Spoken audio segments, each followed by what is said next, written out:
asanam-panajana ianao anaraka ny vaovaontsika hatramin'ny farany. Sehatra ny tsy fandriam-pahalemana teny amin'ny fokontany manjary soa no anomboantsika ny vaovao amin'ny ity atoandro ity. Omaly hariva tokony tamin'ny enora sasany teo dia nisehoana fanafiana amin'ny tampiadiana teny amin'ny fokontany manjary soa ka ramatoa iray avy nivarotra no niara ny fanafiany ireto jiolahy ireto. Nirongo fitaovam-piadiana avokoa ireo jiolahy roa izay nanafika nyity ramatoa avy nivarotra ity ka nisy ny famangona nyity ramatoa ity ary nisy naratra ity ramatoa ity tamin'izay famangona azy izay no entinaingana teny amin'ny hôpitaly nanaraka ny fitsaboana sahazazy. Etsy andan'izay nefa ny vola teny aminy dia lasa ny reto jiolahy reto avokoa. Sitraka no mitondra ny fanadihadiana. Nipoaka ny basy teny amin'ny fokontany manjary soa ny ariva ny atalata fa 7 desambra teo. Tovolahy mitondra moto miisa roa izay samy mitondra basy no voalaza fa nanendaka renim-pianakaviana iray avy nivarotra ka andeha hamonjy fodiana eny amin'ny atoerana iny io ariva io. Ary raha ny fanazavana azo an-trany dia efa teny amin'ny toeram-pivarotana ity ramatoa ity no narahiny ireo jiolahy ireo ka rehefa vantany ny ala ilay bajaja izay nitondra azy ny tenany tonga dia nambanany ireo olon-dratsy ireto tamin'ny basy. Mitantara ny zava-nisy ireo olona teny an-toerany. Ny zavatra henoko zao tamin'ny alohan'ny zany anazy zao tamin'ny etatsengy zao. Dia nisy olona miteny misy po basy zany. Zay nefa tsy naheny dia zay miboaka. Dia nisy olona mivorovoro maro teo. Dia nantany nantany olobe teo hoe nanino ma izy io hoe misy ina. Misy olona tsy haiko ny ravan'olona tsy haiko tamin'ny basy. Nisy olona mivangondre tamin'ny vodiny basy. Dia ohatra nanao tifidanta zany reo ony. Dia tsy haiko misy telefony lasa dia misy vola. Hoy izy araka ny filasan'ireo teo misy vola. Dia ohatrohatra zay foana zany raha henoko. Fantatra efa vola amina tapitrisany maromaro miampy finday no latsan' ireto jiolahy ireto atao anaty sakosy ary ny fampisintomana tamin'ireo jiolahy izany sakosy izany ary atao mantsy ka hitan'izy ireo fa nanohitra ny tsy amme ilay vola ilay renim-pianakaviana dia nanao tifidantitra ireo olon-dratsy ireo ary novelesany tamin'ny vodi-basy ny lohan'ilay ramatoa ka naratra mafy. Avy hatrany dia noentina teny amin'ny toeram-pitsaboana ilay lasibatra ananaraka ny fitsaboana sahazazy ka efa nody any amin'ny trano fonenana izy io amin'izao fotoana izao. Hita teny an-toerana ihany koa zareo avy ao amin'ny OIR nanao ny fanadihadiana rehetra izay nitarihin'ny commissaire adjoint avy ao amin'ny commissariat central Mahajanga be. Izay ny amin'iny fa efa eo andalana fikarohana ireo navandoza moa ny mpitandro filaminana amin'izao fotoana izao. Fa niozatsika ny vaovao amin'ity atoandro ity dia efa andro vitsivitsy sisa dia higadona ny fety Noely sy ny fety ny faran'ny taona amin'izao fotoana izao. Efa mitoboka ihany koa ny fivarotana ny akoho amam-borona eny amin'ny tsena rehetra eny. Mandeha dia mandeha ny tsena amin'izao fotoana izao araka ny voalazany ireo mpivarotra izay sendra ny mpanao gazety. Eo ihany koa nefa ny fiakaram-bidiny ireto akoho amam-borona ireto. Nanaraka izay rehetra izay Wilirano Menjanary. 10,000 ariary hatramin'ny 4 alina ariary ny vidiny akoho amam-borona eto an-tampon-tanànan'ny Mahajanga amin'izao fotoana izao. Nanomboka ny farany herinandro lasa teo iny no natampiakarana ny vidiny akoho amam-borona. Raha ny voalazany ireo mpivarotra dia antonontono ny fandehanany tsena amin'izao fotoana izao no ny fisian'ny fetin'ny krismasy sy ny fitsenana ny taona 2024 no tena mampandeha ny tsena. Ny tsena vale kolokolo tsisy raha manjaza ny koloko ndre vidi alafo agny eto tsy misy vidy eto amizao. Le akoho manao izay koa akoho koa amizay. Tsy misy prix zany fa vidi alafo be zahay maty vola amizao zahay vidi aty ambany amizao prix ato. Malafiry isan'andro zany nareo amin'ny akoho dia kolokolo zao le misy telo foana isan'andro. Misy efatsy, misy dimy, misy raiky. Arakaraky tsena foana le mandehandeha tsena misy enigny fito. Zay zany vidiny kolokolo eto. Akoho mambe mandehandeha kely fa prix tsy aty agnaty tombobarotra izy io. Misy 10, misy 7, misy 9. Le misy mangalaka aza le misy 8 lany andro raiky le ohatsy mandeha tsena misy kiliagna.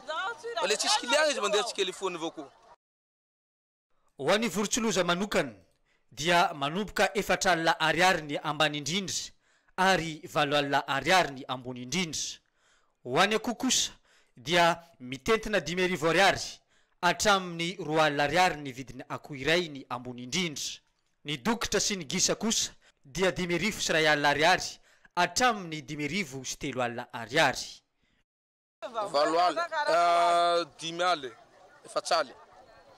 zay farany ambany efatsaligny 5 aligny le mavety rey 7 aly 8 aly le misy akola misy 100 000 misy 10 000 aly sasany araky fahazoagna azy foa morana hazoagna azy foany avy any ambanivohitra no akany mpivarotra ireto akoho amam-borona ireto vao tonga eto an-tampon-tanànany Mahajanga ambony nefa ny vidiny akany izy ireo azy amin'ireny toerana ireny raha oharina amin'ny andafosana azy eto amintsika jiajia moromamy manerinerigna Mahajamba Abetsako Marovoa Mboromalanda Akijabe Ambato angalana ijiaby ny akoho aloha hatreto ny tena maro mpanjifa raha ny zavatra hita sy ny voalaza ny mpivarotra ho an'ireo vorontsiloza gisa ary gana kosa dia hoentina mamangy ny fianakaviana no tena antony ividianan'olona ireny akoho amam-borona ireny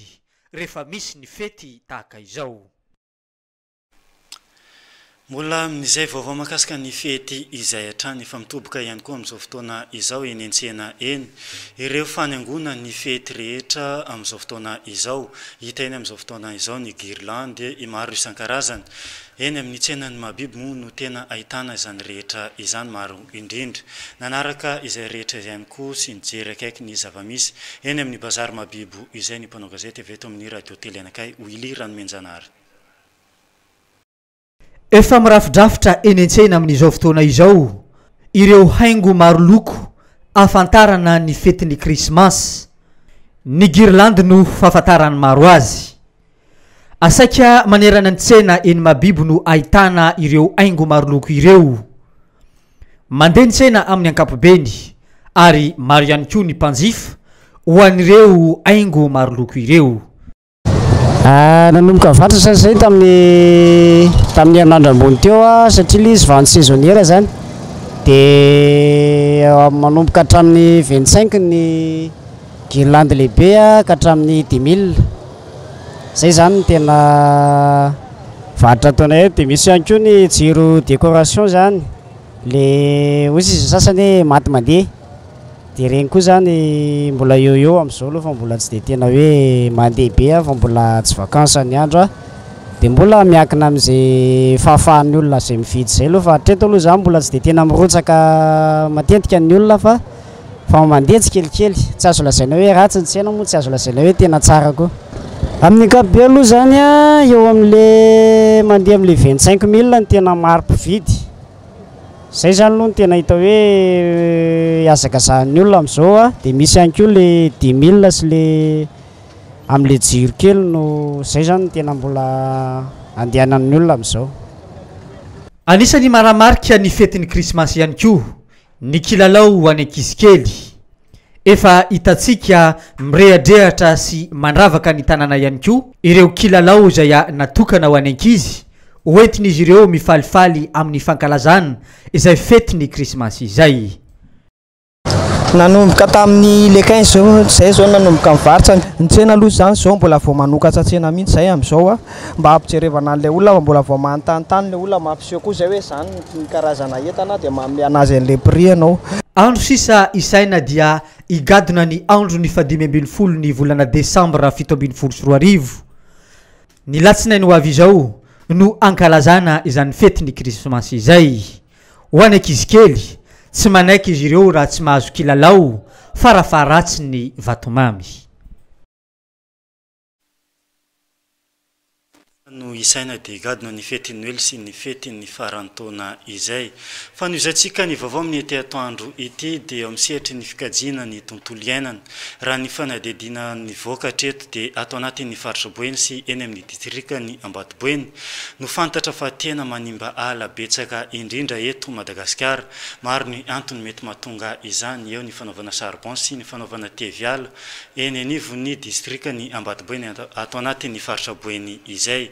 Misy araka zany ny fepetra izay ho raisy ny tompon'andraikitra Isatsokajiny mba hamezana ny olona tsy anao ny fanimbana izay ala izay. Fanadihadiana avy hatrany. Faritra Boeny ao amin'ny distrika ny Ambatoboeny no tena ahitana fanimbana ala maro indrindra araka ny fanadihadiana nataony sampandraraha miaro ny tontolo iainana eto amintsika. Misy eo amin'ny endrika maro samihafa io fanimbana ala io. eo ny fanaovana charbon, dorotanety sy ny sisa. Ny aty amin'ny districtny Ambatoboeny zany tafiditra amin'ny région Boeny izay agnisany manapotika ny ala be indrindra ary loha laharina mihitsy zany araka ny voalazanjareo ao amin'ny environnement izany moa tsy rehareha fa zavatra mba hatsiarovana tena ho an'ny ponina aty amin'ny district Ambatoboeny fa zavatra tsy mety izany. Ny antony izay moa noho nireo izay azo lazaina fa hoe mpiavy. Miainga amin'ny fanentanana sy fampifantarana ny voka-dratsiny izay rehetra izay ny tompon'andraikitra any an-toerany. Efa misy ihany koa ny fepetra noraisiny ho an'ireo izay tratra amin'ny fanimbana ala. Ny fepetra noraisinay moa zany sahala amin'ilay natao androany. Mandeha moa zahay manentana ho an'ny fampahalalana ny lalàna sy ny zavatra tokony mety sy ny tsy mety atao. Ary ankoatrin'izay dia milaza koa fa hoe misy ny famaizana. Ankoatrin'izay dia efa misy zany ny brigade mixte eo anivon'ny distrika izay manao fanentanana aloha. Rehefa vita ny fanentanana dia tsy maintsy miditra koa zany amin'ny fepetra izay fanasazina. Ka hatreto moa zany fanentanana isaka zay mandeha eny amin'ny commune na Fokotany dia manao fanentanana. Ary nazanona tsy zany raha mahatratra flagrant amin'izay na fanimbana fitoviana ala tsy amin'ny ara-dalàna na ny fandoroana tanety tsy maintsy miafara amin'ny fisamborana izany satria mandika lalàna izany. Enjeny ny lalàna malagasy ary mahavoasazy ny fanimbana ala eto amin'ny tany sy ny firenena.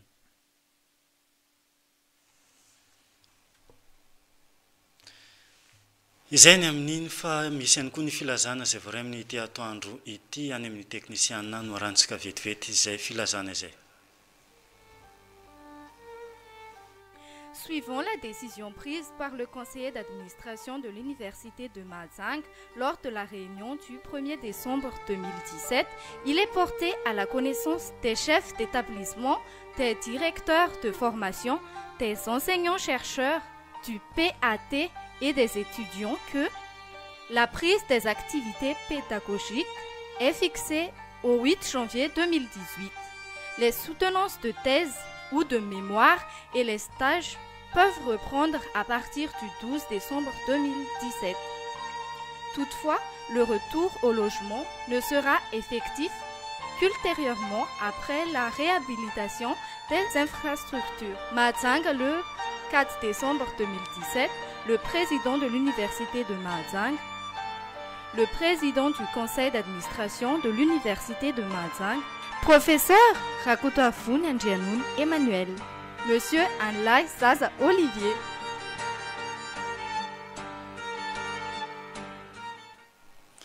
izay makasika ny filazana iny fanoizatsika ny vaovao amin'ny ity atoandro ity dia eo amin'ny sehatra ny asa kosa. Efa tonga eto Majanga amin'izao fotoana izao ireo gazety-mpanjakana izay misy ny anaran'ireo mpiasa azo medaly amin'ny ity farantaona ity. Voakasika manokana amin'izany moa ireo mpiasa eny amin'ny sehatra tsy miankina na ireny privé ireny. Afaka atao amin'izao fotoana izao araka izany ny manantona eny amin'ny bureau-paritry ny asa sy ny lalàna sosialy.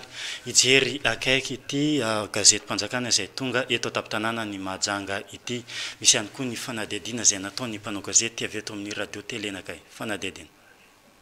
Mpiasa misa 720 ato amin'ny faritany ny Mahajanga no indray nazo medaly eo amin'ny sehatry ny asa ao amin'ny foibe-patry ny asa vaventy asa ary ny lalàna sosialy eto amintsika. 550 medaly volafotsy ary 720 medaly alimo. Ao an'ireo 420 nazo medaly ireto dia efa tamin'ny taona 412 izy ireo no nanoratra anarana sy nameny ny antota taratasy rehetra ilaina amin'izany teny anivon'ny foibe-patry izay misy azy ireo. Inona ary no tombontsoa azon'ireo mpiasa mahazo ny medaly ireo? Tombontsoa moa zany dia any amin'ny fisotoroana ronono any amin'ny kinafsa no tena tombontsoa lehibe. Ka raha ohatra izy mahazo alimo na hoe blanche dia miakatra 500 ny fisotoroana ronono. Raha ohatra izy manana argent na volafotsy dia miakatra 700 ny fisotoroana ronono any amin'ny kinafsa. misy ny fepetrarahana avao mahatratra izao tanjona izao ireo mpiasa atony hoe miasa mandritry ny 10 taona vao mahazo ny medaly alimo ary maharitra 12 taona ihany koa anono esana vao mahazo ny medaly volafotsy. Inona kosa ary no tanjona ao an'ny ministera amin'izao hetsika izao? Tanjona amin'ilay izy moa zany dia hoe mba fanomezana fanarahan-dalàna voalohany dia mba marim-pakasitrahana ilay mpiasa izay nahafatrapo ao amin'ny toeram-piasana mba tsy sanatria hiasa zambarafo zanareo fa mba misy marim-pakasitrahana izay hoentiny any amin'ny fisotroan'ny ronono. Nanamafatra ny talefa natokana ho an'ireo mpiasa tsy miankina ihany ity hetsika ity anoho izy ireo manana kinaps. Any fizarana ny medaly kosa dia miankina manokana amin'ilay orinasa hiasan'ilay olona ka entanina ireo olona ny soratra anarana tamin'ny taona 1992 mba hijery ny anaran'izy ireo eny anivon'ny foibe-paritry ny asa vaventy, ny asa ary ny lalàna sosialy manomboka izao. Izay ny amin'iny fa mitoetrany ny asa fitokanana ireo zava-bita tahaka ny efa natao teto tapitanana ny Mahajanga andro vitsivitsy lasa izay fa iverenantsika kely amin'ny sehatry ny asa izay mbola maro amin'izao fotoana izao ny olana izay sedrainy ireo mpiasa malagasy tafiditra indrindra amin'izany ny tsy fahafantarany ireto mpiasa ireto ny zovototra ananany eny anivon'ny orinasa izay misy azy eny. Misy araka izany ny fampifantarana izay rehetra izay nataon'ny PMO na ny pastoraly mpiasa ny orinasa eto Madagasikara teny amin'ny Centre Don Bosco no nanaovana ity fampifantarana ity teny amin'ny toerana ny mpanao gazety avy eto amin'ny RTN sitraka rarin-jatovy mitatitra izay rehetra izay. Ho tanterahina eto amintsika eto amin'ny fatripoeny ny akademia eo amin'ny efitra sy ny zofototra eo amin'ny tontolon'ny asa andiany fahatelo. Raha tomantsika tany amin'ny faritra Nalamanga no nanaovana izao hetsika izao voalohany, dia tany amin'ny faritra Fianarantsoa kosa no faharoa, dia isika eto amin'ny fatripoeny indray izao no ahazo tombony amin'ity andiany fahatelo ity. Ny PMO na ny pastoraly ny mpiasan'ny orinasa avy ao amin'ny fiangonana katolika moa no mikarakara izao hetsika izao izay tanterahana ao amin'ny ex Don Bosco mandritry ny 2 andro. Izay marina fa fiara-miasa amin'ny BIT na ny Bureau International du Travail ary zareo avao amin'ny ministera ny asa vaventy, ny asa ary ny lalàna sosialy. Manana tombo lehibe isika eto Mahajanga hoy ireo manamboninahitra nandray fitenenana nandray izao akademia andiany fahatelo izao. Araka ny nahitatsika eto azy moa zany dia androany dia enokajy enimboninahitra ny faritra Boeny prefecture Mahajanga mandray amin'izao andiany fahatelo amin'ny akademia entina anajana ny zofototra sy ny asa ity eto Mahajanga. Ny mazava-dehibe an'izao moa dia araka ny fantantsika teo anatin'ny politika mpanjakana no entina anatsarana hatrany zany ametrahana zany fenitra iraisam-pirenena ho an'izony mpiasa izany. Ka zava-dehibe ho antsika izao aritantsika ny fanohanana ary isaorantsika an'ireo mpiara-nombonantoka zany miezaka manao an'izany dia ny avy ao amin'ny finoana katolika izay tarihan'ny pastoraly mpiasan'ny orinasa tohanany bureau iraisam-pirenena misahana ny asana ny BIT.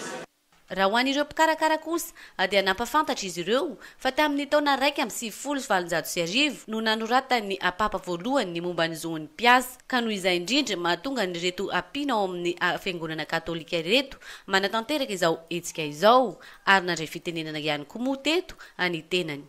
Ny olana ray moa zany dia ny hoe voalaza teo voalazan'ireo préfet le hoe sy voalazan'ny solitenany evêque le tsy fisiany ny asa. Matetika rehefa tsy misy ny asa dia izay fepetra na condition de travail ataon'ilay mpampiasa no ataon'ny olona.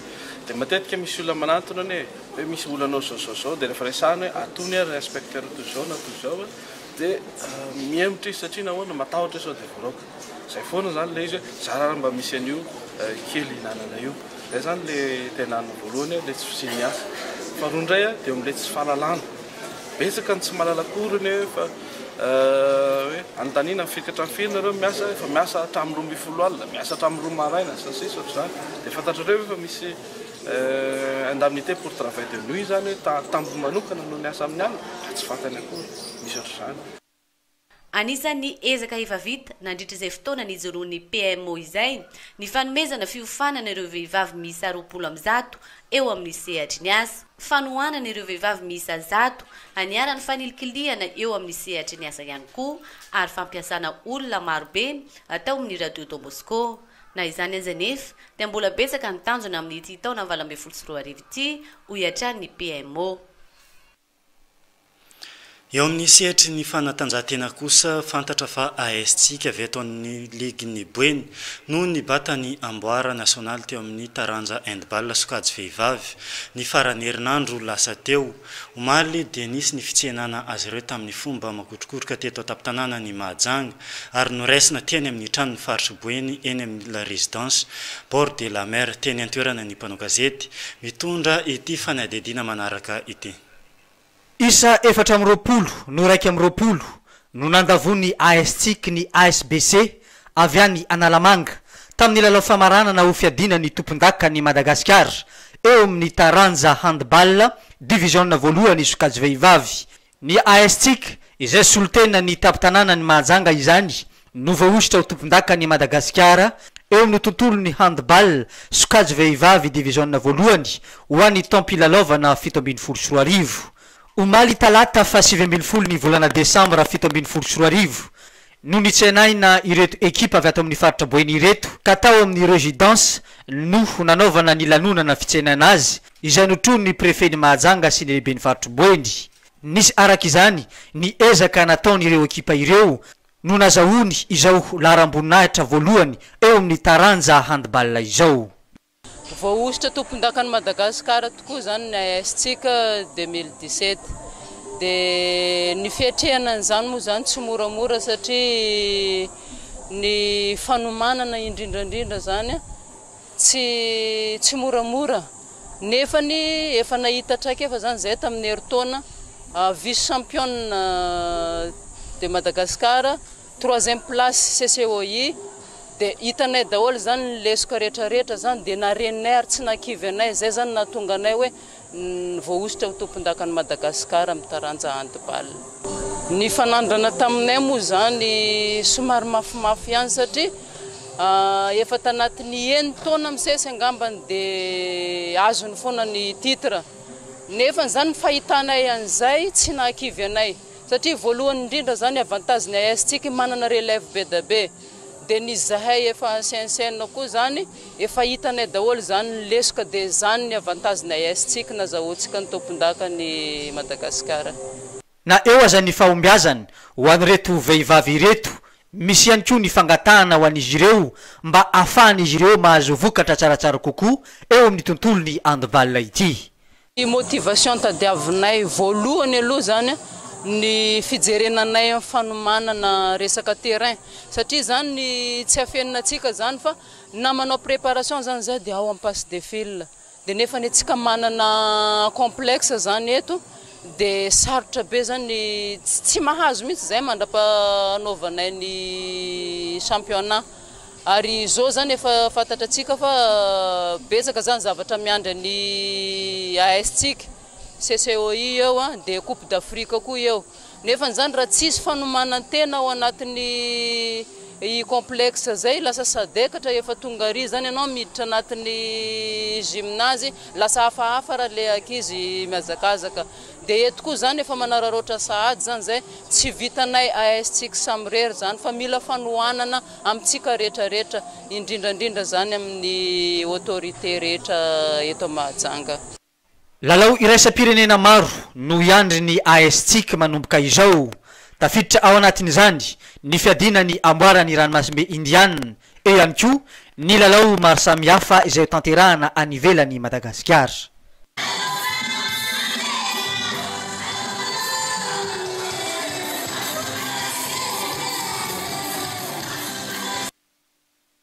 Izay ihany koa no namarana ny fotoana ny fampalalam-baovaontsika tamin'ity anio ity isaorana ianao any tokantrano any naraka ny ano sy nijerenay hatramin'ny farany. Isaorana ihany koa ny namana rehetra nampita ny ireny vaovao rehetra ireny. Teo ny teknisiana, eo ihany koa ny mpanao gazety, ny karoka ny vaovao maro samihafa izay nampita tany amintsika tsirairay avy tany. Ny tenanay dia mametraka ny veloma amin'ny manaraka indray. Veloma tompoko.